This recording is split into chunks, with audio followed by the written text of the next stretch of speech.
سورۃ النحل آیت نمبر 82۔ اعوذ باللہ السمیع العلیم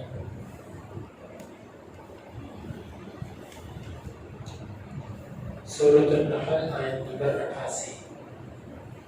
اعوذ باللہ السمیع العلیم من الشیطان الرجیم من حمزہ ونفخہ ونفثہ۔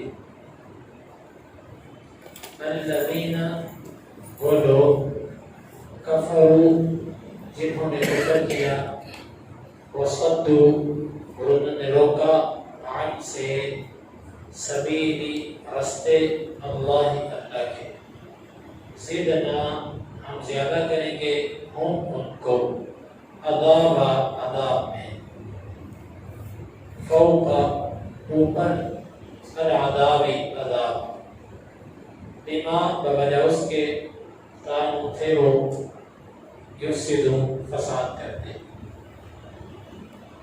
ویوم اور جس دن نبعث ہم اٹھائیں گے، فی میں کل ہر ایک امت شہیدہ گواہ، علیہم ان کے خلاف، من سے انفسہم ان کے نفسوں، وجئنا اور ہم لائیں گے بیکا آپ کو شہیدہ گواہ کے طور پر، علی پر ہؤلاء ونزلنا اور ہم نے نازل کیا، علیک آپ پر الکتاب کتاب کو، تبیانا وہ واضح کرنے والی ہے، لکل ہر ایک شیء چیز، وہدی اور ہدایت ہے، ورحمہ اور رحمت ہے، وبشریٰ اور خوشخبری ہے، للمسلمین اسلام والوں کے لیے۔ الذین کفروا وصدوا عن سبیل اللہ وہ لوگ جنہوں نے کفر کیا اور اللہ کے رستوں سے روکا، زدناہم عذابا فوق العذاب ہم انہیں زیادہ کریں گے عذاب میں، عذاب در عذاب یعنی عذاب پر عذاب دیں گے، بما کانوا یفسدون بوجہ ان کے فساد کے، وَيَوْمَ نَبْعَثُ فِي كُلِّ أُمَّةٍ شَهِيدًا اور جس دن ہم اٹھائیں گے ہر امت میں گواہ، علیہم ان کے خلاف، من انفسہم ان کے نفسوں کے خلاف، ان کے نفسوں میں سے، وَجِئْنَا بِكَ شَهِيدًا عَلَىٰ هَؤُلَاءِ اور ہم آپ کو ان پر گواہ بنا کر لائیں گے، وَنَزَّلْنَا عَلَيْكَ الْكِتَابَ تِبْيَانًا لِكُلِّ شَيْءٍ اور ہم نے نازل کیا آپ پر کتاب کو، اس میں وضاحت ہے ہر چیز کی، وَهُدًى وَرَحْمَةً وَبُشْرَىٰ لِلْمُسْلِمِينَ اور ہدایت اور رحمت اور خوشخبری مسلمانوں کے لیے۔ وہ لوگ جنہوں نے کفر کیا اور اللہ کے راستے سے روکا، کفر کا معنی تو واضح ہے، کافر کا اصل لفظی معنی ہوتا ہے چھپانے والا۔ کافر کو کافر اس لیے کہتے ہیں کہ وہ حق کو چھپاتا ہے، اس کو ظاہر نہیں کرتا، اس لیے اس کو کافر کہتے ہیں۔ ہر چھپانے والے کو عربی زبان میں لغوی طور پر کافر کہہ دیا جاتا ہے، اسی لیے لغت کے اندر کسان کو بھی کافر کہا گیا، کیونکہ وہ بیج کو زمین کے اندر چھپاتا ہے، لیکن وہ کافر نہیں کہ جو شرعاً کافر ہے۔ یہ نہ ہو کہ آپ کسی کسان کو کافر کہہ دیں اور وہ آپ سے لڑنا شروع کر دیں۔ لغتاً اس کا معنی یہی ہے چھپانے والا، ہر چھپانے والے کو کافر کہتے ہیں، تاکہ عربی زبان کے اندر ٹائر کو بھی کافر کہہ دیتے ہیں، اس معنی میں تو اپنے اندر ٹیوب کو چھپاتا ہے، اپنے اندر چیز کو چھپا کے رکھتا ہے۔ تو کافر اس کو کہتے ہیں جو چھپاتا ہے حق کو، جنہوں نے حق کو چھپایا، وصدوا عن سبیل اللہ اور اللہ کے راستے سے، اللہ کے راستے سے روکنا ایک الگ جرم ہے۔ اس کی کئی صورتیں ہیں۔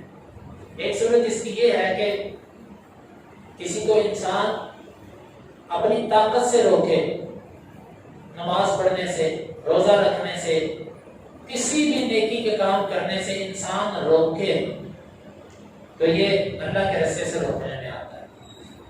دوسرا یہ ہوتا ہے اپنی طاقت سے تو نہیں روکتا، اپنی زبان سے، اپنے قلم سے کسی نہ کسی طرح لوگوں کو روکتا ہے، یہ بھی اس میں آتا ہے۔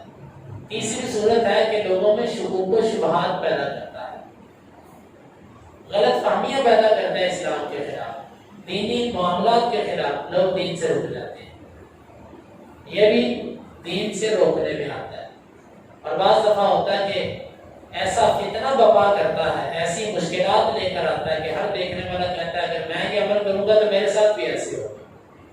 مختلف قسم کی یعنی اللہ کے رستے سے روکنا کسی بھی طرح، یہ بہت بڑا جرم ہے۔ اور بعض دفعہ ہوتا ہے ایسے ہے کافر روکتے ہیں، لیکن بعض دفعہ ہم بعض دفعہ نہ دانے نہ سمجھتے ہوئے بعض دفعہ اللہ کے رستے سے کسی نہ کسی معاملے میں روکنے والے بن جاتے ہیں، لیکن لا شعوری اور لا علمی کے طور پر جو ایسا ہوتا ہے اللہ تعالیٰ انشاءاللہ اس پر کوئی سزا نہیں دے گا۔ ہاں، علم ہونے کے بعد جو ایسا کرے گا اس کا جرم کہا جائے۔ یہ دو جرم انہوں نے کیے، زدناہم عذابا فوق العذاب، ہم ان کو عذاب در عذاب میں زیادہ کریں گے، ان کا عذاب دن بدن بڑھتا جائے، کم نہیں ہوگا۔ کیوں؟ بما کانوا یفسدون، بوجہ ان کے فساد کے۔ معلوم ہوتا ہے کہ فساد اصل وہ ہوتا ہے جو کفر اور اللہ کے رستے سے روکنے سے ہو۔ آج لوگ دیندار لوگوں کو فسادی کہتے ہیں، یہ فساد نہیں ہے، فساد وہ ہے جو اللہ کے ساتھ کفر کیا جائے یا اللہ کے رستے سے روکا جائے، یہ اصل فساد، اللہ نے اس کو فساد کہا۔ وَيَوْمَ نَبْعَثُ فِي كُلِّ أُمَّةٍ شَهِيدًا عَلَيْهِمْ مِنْ أَنفُسِهِمْ، اور جس وقت ہم ہر امت میں سے گواہ لے کر آئیں گے ان کے اپنے ہی نفسوں میں سے، اپنے نفسوں میں سے گواہ یعنی ان کے عذاب بولیں گے ان کے خلاف۔ اللہ تعالیٰ ہمیں بصیرت کے ساتھ اس آیت کو سمجھنے کی توفیق عطا فرمائے۔ یہ بڑی باتیں ہیں جو ہم چھوٹے منہ سے کر جاتے ہیں اور غافل دلوں کے ساتھ اس کو سن جاتے ہیں اور کہہ جاتے ہیں، یہ بہت بڑی باتیں ہیں کہ یہ ہمارے عذاب یہ ہمارے خلاف بولیں گے۔ آج ہم اندھیرے کے اندر کمرے کے اندر سمجھ گئے کہ ہمیں کوئی نہیں دیکھ رہا، یہ پورے عذاب ہمارے خلاف بولیں گے، یہی گواہی دیں گے۔ اگر کوئی انسان اپنے نفس کو سمجھ جائے تو وہ گناہ کے قریب نہ جائے کہ یہ تو میرے ساتھ لگے ہوئے جاسوس ہیں، یہ تو میرے ساتھ لگے ہوئے کیمرے ہیں، میں تو کیمرے میں آ رہا ہوں، میری صاف ویڈیو بن رہی ہے۔ کاش کہ انسان اپنے نفس کو سمجھ لے۔ وَجِئْنَا بِكَ شَهِيدًا عَلَىٰ هَٰؤُلَاءِ، اور ہم آپ کو بھی ان پر گواہ بنا کر لائیں گے۔ یہ بات کل ہو چکی، نبی صلی اللہ علیہ وسلم نے حجۃ الوداع کے موقع پر لوگوں سے کہا تھا کہ میں نے تمہیں دین پہنچا دیا، سب نے کہا جی۔ آپ نے فرمایا اللہ جو گواہ ہوتا ہے، اس موقع پر آپ نے گواہ بنایا تھا۔ اللہ تعالیٰ قیامت کے دن بھی نبی سے سب کو لائے گا کہ آپ نے دین پہنچایا کہ نہیں پہنچایا، یہ پوچھا جائے گا۔ وَنَزَّلْنَا عَلَيْكَ الْكِتَابَ تِبْيَانًا لِكُلِّ شَيْءٍ، اور ہم نے آپ پر ایک کتاب نازل کی، اس میں ہر چیز کی وضاحت۔ بعض لوگ اس آیت کو سمجھ نہیں پائے تو کہتے ہیں کہ قرآن کے اندر ہر چیز کی وضاحت ہے، تو جزیات کا نام لے کر کہتے ہیں فلاں چیز دکھاؤ، فلاں چیز دکھاؤ، فلاں چیز دکھاؤ۔ میں اس کو ایک اپنے انداز سے سمجھانا چاہتا ہوں۔ آپ کو ریاضی کے جب کلیے اور قوانین یاد کروا دیے جاتے ہیں یا یہ جو ہوتے بعض دفعہ ریاضی کی فزکس ہے، اس کے بعض دفعہ آپ نومیریکل ایکویشنیں، یہ کیمیا، یہ اس طرح کی چیزیں جب آپ ایک دفعہ یاد کر دیتے ہیں، فارمولے آپ یاد کر دیتے ہیں، پھر کوئی بھی چیز آپ کے سامنے آتی ہے، اگر آپ کو قانون یاد ہے تو آپ اس کا جواب آسانی سے نکال لیں۔ اب ایک بندہ قوانین یاد کر لیتا ہے اور وہ کہتا ہے میرے سے قوانین کی کتاب پکڑ کے وہ کہتا ہے کہ اس ریاضی کی کتاب کے اندر ہر ریاضی کے مسئلے کا حل موجود ہے۔ کیوں؟ حل کیسے موجود ہے کہ اس کتاب کے اندر قوانین موجود ہیں جن قوانین کے ذریعے ہر کلیے کا حل نکل سکتا ہے، یعنی کہ ہر سوال کا حل نکل سکتا ہے۔ اللہ تعالیٰ نے یہ جو فرمایا اس میں ہر چیز کا حل ہے، یعنی یہ جو قرآن ہے نا یہ جزیات نہیں ہے، اس میں جزیات خالی بیان نہیں ہے۔ قرآن قوانین کا نام، اس کے اندر قوانین ہیں، اصول ہیں، جن اصولوں کے ذریعے آپ دنیا کا ہر مسئلہ حل کر سکتے ہیں۔ یہ ہے اس آیت کا معنی کہ اس میں ہر چیز کی وضاحت۔ کس طرح وضاحت ہے کہ اللہ نے کوئی ایسا قانون نہیں دنیا کا جو اس کتاب میں نہیں ہے۔ ہاں کوئی اپنی کم علمی کی وجہ سے نہ سمجھ پائے تو الگ بات۔ مجھے اگر قرآن میں سے کوئی اصول نہ مل سکے تو وہ میری کوتاہی بھی ہے، کہ اس میں قرآن کا کوئی قصور نہیں، اس میں قرآن کو کوئی قصور نہیں. جس طرح شاعر کہتا ہے نا، آنکھیں اگر ہوں بند تو دن بھی رات ہے، آنکھیں اگر ہوں بند تو دن بھی رات ہے، اس میں قصور کیا ہے بھلا آفتاب کا. آنکھیں بند ہو تو سورج کا اس میں کیا قصور ہے؟ ہماری عقل اگر ناقص ہے، علم کم ہے، تو اس میں یہ مطلب نہیں کہ ہم کہہ دیں قرآن کے اندر اس کا حل موجود ہے. تو یہ مسئلہ اچھی طرح اپنے ذہن میں بیٹھا. اسی طرح ایک مفسر کا واقعہ بڑا دلچسپ واقعہ کہ اس پر ایک غیر مسلم نے اعتراض کیا. انہوں نے کہا کہ تم کہتے ہو قرآن میں ہر چیز کا حل موجود ہے، چلو تم مجھے یہ بتاؤ کہ ایک اس نے پھر دنیا کا حساب کر کے کہا کہ 1 خرب یا 1 ارب کے اندر اتنے روپے ہوتے ہیں، مجھے یہ قرآن سے دکھاؤ. اس طرح کا کوئی اس نے سوال کیا. وہ کہنے لگے کہ آؤ اس فن کے ماہر سے جا کے پوچھ لیتے ہیں. وہ آگے سے کہنے لگا میں تمہیں کہتا ہوں قرآن سے دکھاؤ. تم کہتے ہو اس فن کے ماہر سے پوچھ لیتے. کہتا ہے یہ قاعدہ قانون کے اندر لکھا ہوا ہے، یہ قاعدہ قرآن مجید کے اندر لکھا ہوا ہے. وہ کہنے لگا کہ وہ کون سا قاعدہ؟ وہ کہنے لگا کہ فَاسْأَلُوا أَهْلَ الذِّكْرِ، تم ذکر والوں سے پوچھ لو اگر تمہیں کسی چیز کا نہیں پتا. یہ قرآن نے قانون بتا دیا، تو لہٰذا یہ قرآن کا بتایا ہوا قانون ہے، ہم اس قانون پہ عمل کر کے مسئلہ پوچھتے ہیں. وہاں سے لاجواب ہو گئے.